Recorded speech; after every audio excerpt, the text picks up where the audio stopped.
कि जो आज इस देश में जातिवाद है, मनुवाद है, वो चरम की तरफ बढ़ रहा है। लेकिन जो आज मैं देख रहा हूँ, नया नया एक चलन शुरू हुआ है कि गांव का जहां बाहर, जब गांव में आप घुसते हैं तो बोर्ड लगा होता है, अगर हम शुरू करें तो भगौट, ऊपर लिखा होगा गुजर। मुझे ये बताया जाए मनुपाल जी, क्या उस गांव में सिर्फ गुजर ही रहते हैं? अभी मैंने गांव में देखा अपने में ही, बैडापुर पहले लिखा हुआ है गुजर। अब इनसे पूछो क्या उस गांव में सब गुजर ही रहते हैं? इस तरह का चलन जो है इस क्षेत्र में भी है और नोएडा के क्षेत्र में भी है। साथियों, सभी को जय भीम, नमो बुद्धाय। मैं यहाँ पर जो अभी उपस्थित हूँ, मैं ये सोच के आया था, ये तो हमारा घर है, रटौल तो हमारा घर है। हम यहीं पे नहीं तो पड़ोस में ही हमारा गांव बैडापुर है, यहीं पे हम पले बड़े हैं। लेकिन ये जरूर है कि मैं रटौल में नहीं पढ़ा, तो ये तो आपको पता नहीं है। लेकिन मैं यहाँ कहना चाहता हूँ, मैं तो अभी यहाँ जो स्टेज पर लोग बैठे हैं, मैं उनके सभी के नाम नहीं जानता हूँ। अभी मनुपाल जी जो है, क्योंकि उन्होंने बताया कि 2010 में हमने यहाँ से गांव से जो इलेक्शन लड़ा था, लेकिन वो इलेक्शन लड़ना मेरा कोई जो है ध्येय नहीं था, ना मैं इलेक्शन लड़ना चाहता था। लेकिन उन्होंने कहा तो हमने इलेक्शन चलो गांव के कहने से लड़ लिया। लेकिन मुझे ये देख के अफसोस हो रहा है कि इस क्षेत्र को पूरा जो है भिखमंगा बना दिया, और खास तौर से रटौल को, चूंकि रटौल में जो है अधिक संख्यक मुस्लिम्स हैं, और हम लोगों को यहाँ ये सोचना चाहिए कि हमारे भी यहाँ पर 4-5 मोहल्ले तो हैं, लेकिन भीड़ क्या इतनी ही है? उन्हें आज यहाँ पे भंडारे लगा दो, सब जो भीख मांगने के लिए सब यहीं खड़े हो जाएंगे। तो अगर आप भीख मांगने की प्रवृत्ति में ज्यादा लिप्त हैं तो फिर आप अपने आप को अम्बेडकरवादी कहना छोड़ दें, अपने आप को अम्बेडकरवादी कहना छोड़ दें। और मैं अभी जो है मनुपाल जी से मैंने कहा था कि मेरा ये बात सुन के जाना, वो बेचारे रुक गए, वो बैठे हैं। मैं उन्हें ये कहना चाहता था कि और आप लोग सभी जानते हैं कि जो आज इस देश में जातिवाद है, मनुवाद है, वो चरम की तरफ बढ़ रहा है। इस क्षेत्र में जातिवाद तो था, क्योंकि वो तो यहाँ पर ब्राह्मणवाद की देन है।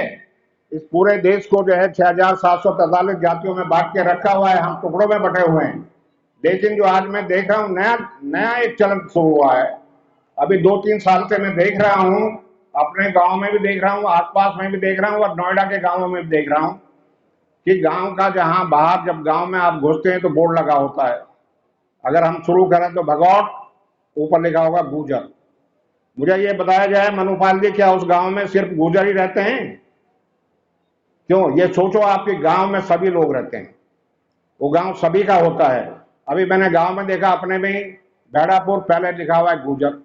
अब इनसे पूछो क्या उस गांव में सब गुजर ही रहते हैं? इस तरह का चलन जो है इस क्षेत्र में भी है और नोएडा के क्षेत्र में भी है।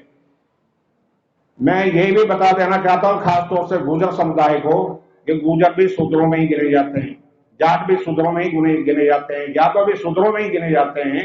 और जितना काम जो है शूद्रों में पैदा होने वाले महापुरुषों ने किया है, उन सभी का संदेश समता, समानता और न्याय बंधुता का रहा है, जो आज खत्म हो रहा है। आपको देख के उसकी चिंता होनी चाहिए, नहीं कि आप जो है हर गांव के बाहर एक प्लेट लगा दे के गुजर।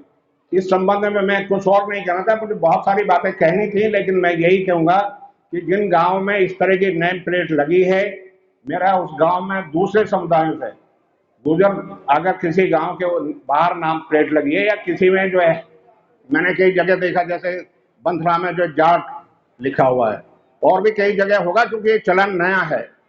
तो ये इस तरह के चलन अगर हैं तो मेरा उस गांव की जनता से अनुरोध है कि जो उस जाति से संबंध नहीं रखते हैं, वो आने वाले किसी भी चुनाव में, चाहे प्रधानी का हो, चाहे नगर पालिका हो, चाहे और निकाय चुनाव हो, वो उस समुदाय को वोट ना दें। दूसरी मुझे बात ये कहनी है कि ये प्रण लें, ये प्रतिज्ञा करें, बाबा साहब ने अपने जीवन में जो काम किए उनको अपने जो आचरण में समाहित करें, उनको अपने आचरण में समाहित करें। ऐसा नहीं है सिर्फ जो है आगे खाना खाए चल दिए। आपको शायद पता नहीं है कि जब यहाँ पर जो है सम्राट अशोक का राज था, इस देश की आबादी, और देश कितना बड़ा था ये भी सुन लो, जितना बड़ा देश आज है इससे 3 गुना बड़ा था, लेकिन देश की आबादी कुल 8 करोड़ थी, कुल 8 करोड़ थी। और ये देवी देवता जब भी जो है 33 करोड़ थे। अगर 33 करोड़ देवी देवता थे तो 8 करोड़ अगर आबादी थी तो एक हिस्से में 4 आगे सीधे सीधे। लेकिन फिर भी ये जनता जो है क्यों दुखी थी? आज जो आप हैं, जो कुछ भी हैं, जो आप घर, अपने घर मकान और जो भी देख रहे हैं, वो सिर्फ बाबा साहब की ही देन है। आप ये ना समझें कि कुछ लोग ये समझते हैं तो सब हमारी मेहनत का फल है। मेहनत का फल तो पहले भी था। और जब अकबर का राज यहाँ था, जब देश की कुल आबादी 16 करोड़ थी, और जो है देवी देवता जब भी 33 करोड़ थे, तो 33 करोड़ थे तो अगर आप हिसाब करके देखें तो फिर भी जो है 16 करोड़ तो कम से कम 2 तो आ ही गए एक हिस्से में। देश फिर भी जो है कंगाल था। कंगाल इसलिए नहीं था कि देश में कुछ पैदा नहीं होता था, कंगाल इसलिए था कि सब बराबर नहीं थे, समता नहीं थी, समानता नहीं थी, भाईचारा नहीं था। और भाईचारे को आज जो है पूरी तरह से ध्वस्त किया जा रहा है। जो आज वर्तमान सरकार है, चाहे वो केंद्र की हो चाहे प्रदेश की हो, सबका निशाना जो है इस बात पे है कि समाज में जो है सामाजिक एकता ना हो, समाज में भाईचारा ना हो, और समाज में जो है सद्भावना ना हो, समाज में जो है विषमता हो, सभी एक दूसरे के दुश्मन हो, ताकि जो है उनको फायदा हो। क्योंकि सारा देश तो 6,743 जातियों में बटा हुआ है, सब अपनी जाति की बात करते हैं, समाज की, देश की कोई बात नहीं करता है। रटौल एक अच्छा समृद्ध गांव रहा है, लेकिन यहाँ पर कुछ कमियां भी हैं। आप कमियों पर ज्यादा ध्यान दें, क्योंकि रटौल जो है बड़ा गांव जरूर है, लेकिन रटौल के लोग जो हैं लालची सबसे ज्यादा हैं। मैं अपने समाज की बात कर रहा हूं, किसी और की नहीं। वो ये समझते हैं कि हम ही बड़े हैं, तो आपस में एक दूसरे का सम्मान नहीं करते। 3-4 मोहल्ले यहाँ पे सब आपस में मिलके नहीं रहते। तो इस तरह की जो विषमता यहाँ है उससे कोई मजबूत नहीं होता। आप जो है ब्राह्मणवाद को ही मजबूत कर रहे हैं, और हमारा तो यही है, यही कहना है। और मैं इसी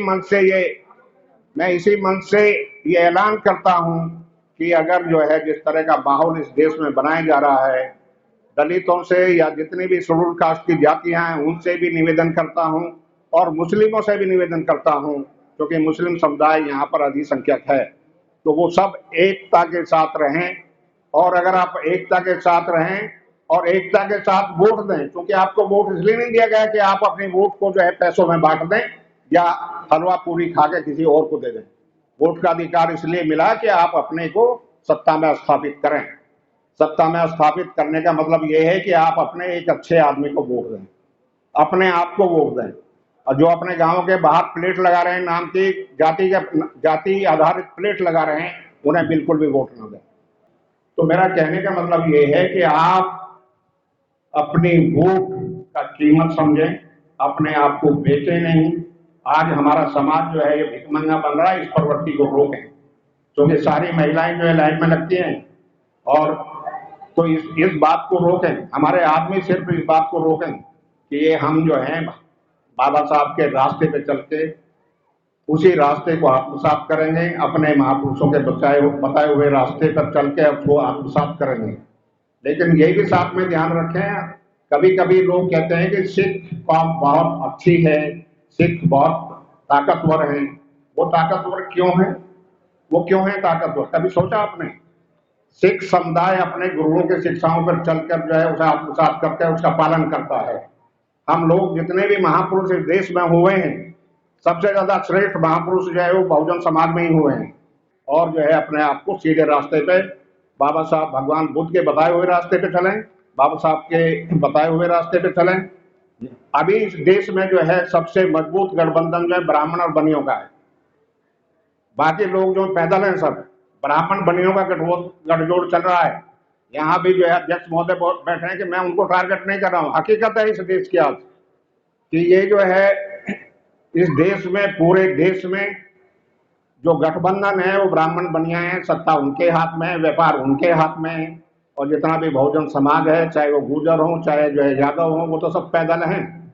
वो तो वहां दरी जानने का काम करते हैं सिर्फ। तो आप सत्ता अपने हाथ में रखिए। सत्ता की चाबी आपकी वोट के पास है। और जब वोट आप जो है सिर्फ